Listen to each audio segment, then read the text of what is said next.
Welcome back to Product Bakar. Every company has a product culture. The question isn't whether it exists, it's whether it's intentional or accidental. Because culture isn't the posters on your wall, it's how people behave when no one is watching. It's how decisions get made, how feedback travels, and how teams respond to failure. Today, we are talking about the invisible force that makes or breaks product organizations product culture. Let's start with a simple definition. Product culture is the shared belief about what good looks like. It answers questions like what do we value more, speed or craft? Do we celebrate launches or learnings? Who has the final say? The user, the data, or the hippo, the highest paid person's opinion?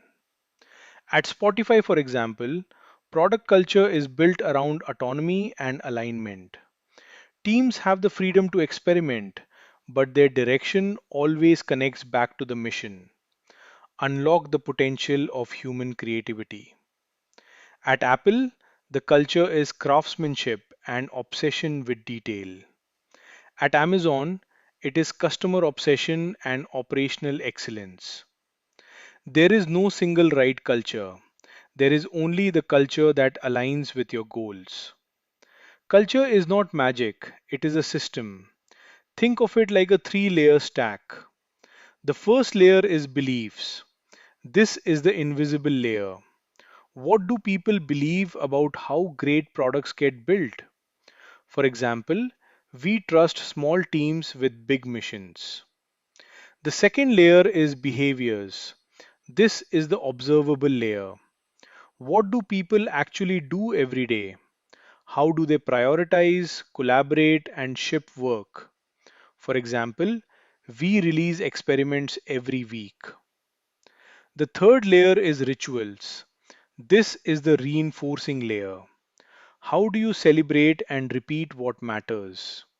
Some teams do Friday demos, others maintain ship logs where everyone shares what they built or learned during the week. The best product cultures reinforce the right beliefs through consistent behavior and rituals.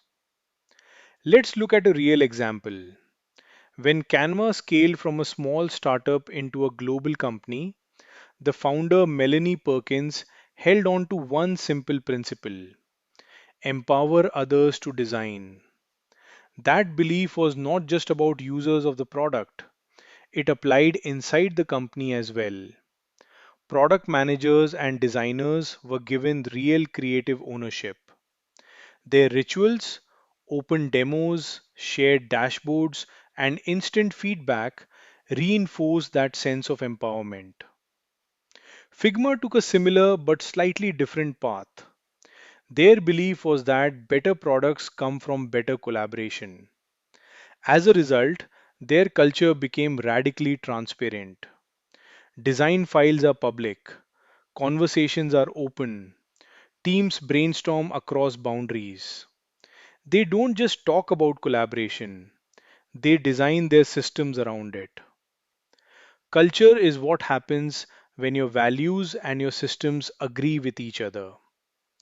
If you're leading a product organization, here are a few ways to intentionally shape your culture.